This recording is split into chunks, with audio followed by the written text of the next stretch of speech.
Hi, I'm Anthony Originello, CEO of the Chartered Professionals in Human Resources for BC and Yukon. We represent more than 8,000 members, and as the organization dedicated to advancing the HR profession through education, advocacy, awareness, professional development, as well as our recognized and impactful CPHR designation, we are proud to be a sponsor of this show. We have been the voice of the HR profession since 1942. Learn more about us at cphrbc.ca. In this edition of Careers That Matter, I'm joined by Andy Day, the CEO of the Parks Foundation of British Columbia. Welcome, Andy. Nice to be here, Stu. Real pleasure. What is the job of CEO of a Parks Foundation? What are your responsibilities? I run and manage the foundation. I interact with the board, who's the governors of the foundation. And we do things like we purchase land for conservation reasons. We work with government and Indigenous people and resource companies on public land protections or Crown Indigenous land protections. We get people out into parks, enjoying parks. We work with physicians across the country on a park prescription program, and we work on science and other kinds of work with community members, scientists, researchers, etc. And we are now working with school districts on bringing mini parks onto school grounds. So it's quite a diverse set of things. Do you do all of that yourself, or do you have a team that helps you do that? Because I'm going, holy smokes, because each one of those is going to be specialized. Yeah, they are. Yeah. So we started 7 years ago. And for the first couple years, yeah. You did it all. It's a startup, right? And anyone who's run a startup knows that you're the cook, you're the server, you're the dishwasher, you're the maintenance janitor, person, right? All the stuff. Yeah. And then you try to get something to a point, for me anyway, you try to get each of these things to a point where then they have kind of the energy of their own making inside them that then propels them forward, and they've got someone who's cares about it and can pay attention to it, and you hand it off. You try to keep a level of oversight, right? And guidance to keep it on track and to keep it cohesive with the overall strategy of the organization. But it's beautiful to watch these things take a life of their own. They can only take on that life of their own if you've got the financial resources to be able to pay them. Mm-hmm. Yes. And so is that part of your responsibility as well? Yeah, attracting those financial resourtions? Yeah, it's a huge part. And it's the thing that you carry with you through your day and into your evening. As you move out of the sort of implementation mode, you can spend more time on the strategy, right? The vision, the strategy, the opportunities, and the resourcing. And I believe firmly, I work in the nonprofit sector, but I don't believe there's any difference between working in the nonprofit sector and the for-profit sector, other than that the profits in the nonprofit sector go back into the mission and these ones go to the shareholders. Mm-hmm. But there shouldn't fundamentally be any difference in the desire to produce profits and to produce wealth, basically, for your mission or your shareholders. Do you have a typical day, or is every day anew? What is amazing about this job? I tell people I'm one of the luckiest people in this province because I get to go to the province's most beautiful places, and I get to meet some of the province's most beautiful people. People who are attached to the land, who love the land, who get out on the land, whether they're, a biologist, whether they're a forester, whether they're a geologist, miner, whether they're a civil servant, whether they're a politician, a rancher. They are.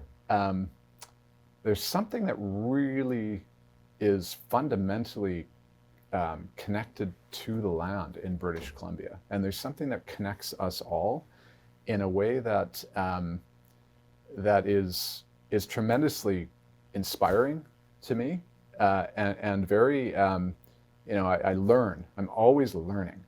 So my day is interacting with all these different kinds of people. I can be talking to the CEO of one of BC's larger forestry companies or mining company or something, right? And then I get a call from a pensioner who says, I love what you're doing.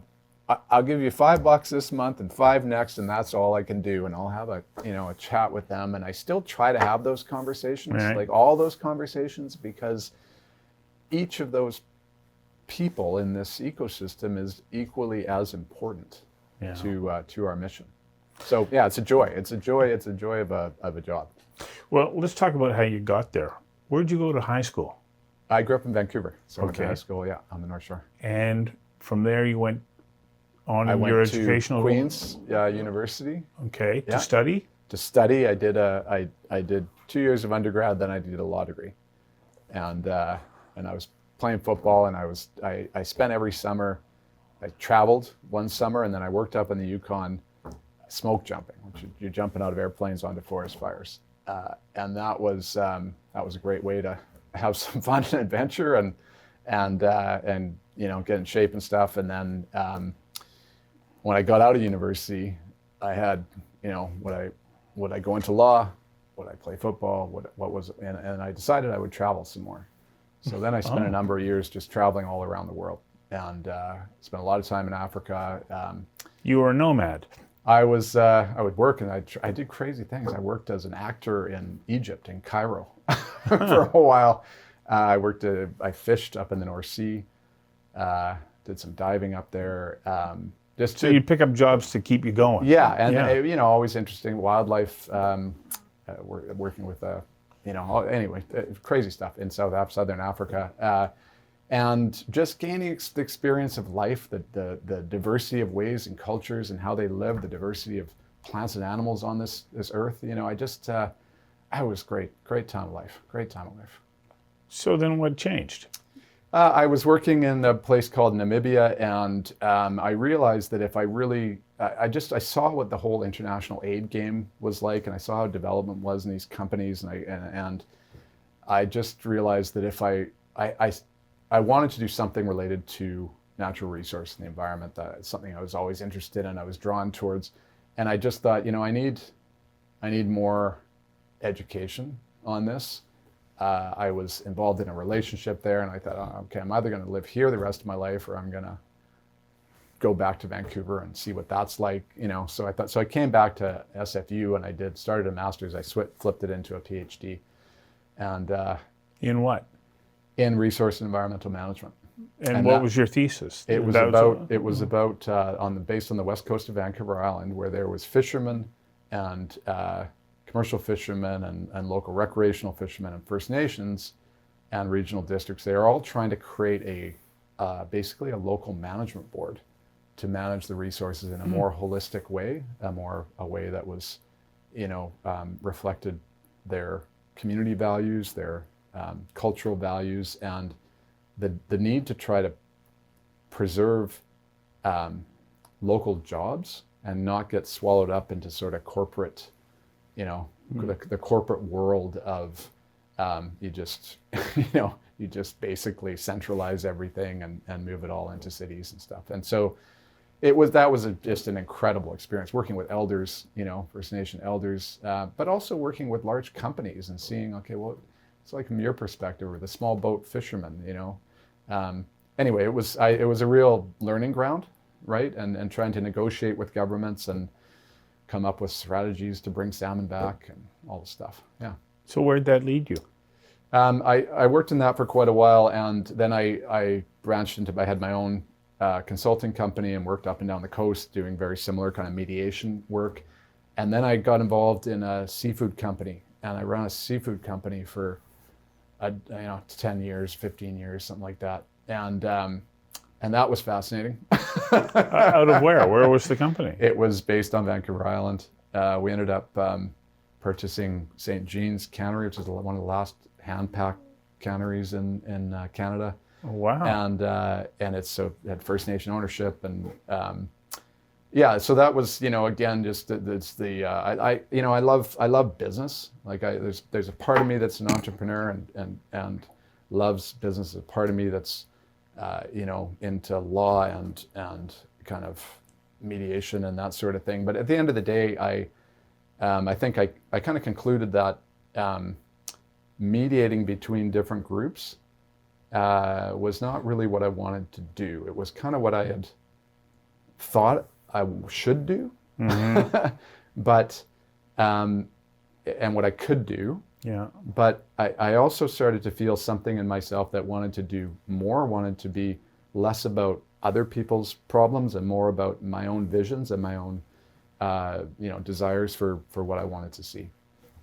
So where'd you go next after the seafood We company? moved to Europe. We lived in Amsterdam for a while, and then I did a bit of work there. And then I came back and I worked at the Vancouver Aquarium for a couple of years, and started a research institute there. Anyway.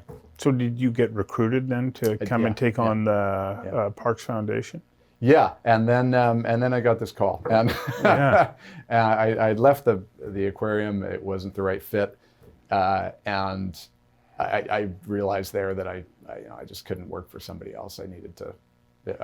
I'm a great boss. I'm not a great person who works for a boss. And I got this call, and this is a brand new foundation. So basically a startup. And I kind of look back. I mean, you can connect the dots in your career looking back. It's hard to connect them looking forward. Well, you can't project it forward. But you can only make sense of it looking back. But I did have I had a bit of time, and I was able to sit down and kind of really look myself in the mirror, like, what am I actually really good at? What am I drawn to? What kind of cranks my engine? And so I had this sense when I really looked at it that this was way more interesting than I probably thought it might be at first. Like, I thought, it's Parks Foundation, I don't know. But then I looked at the numbers and I went, there's 26 million visits a year to parks in BC. NHL is like 5 to 6 million. Yeah. All national parks in Canada is like 25 million. So, it's a huge thing. It's the 6th largest park system in the world. There's 1,040 parks, and it's very underfunded, which meant that there was a lot of opportunity. And so I saw in myself, the desire to create. I love to create, right? Mm-hmm. And I went to the board and they said, what would you do? And I said, I want to focus on health. And they said, well, this is about parks. And I said, well, nature is about your health, like fundamentally. And if we want people to, to engage with it and protect it and those kinds of things, then it needs to be about them, and they need to understand that connection. So I had a blank canvas. There was some money in the bank, and I had this. The other thing that I think is really important is always work with people who are at or above your level, and that was very clear with the board that these were some of British Columbia's most prominent and intelligent, accomplished people, and that was going to pull me up and drive me up. And anyway, yeah. So you've been an adventurer, a risk taker, and you kept moving forward. What do you think it was in you that made you say, yeah, that looks interesting. Yeah, I'll try that. Let's see where this takes me. What is it about you that made these things happen? Discovery.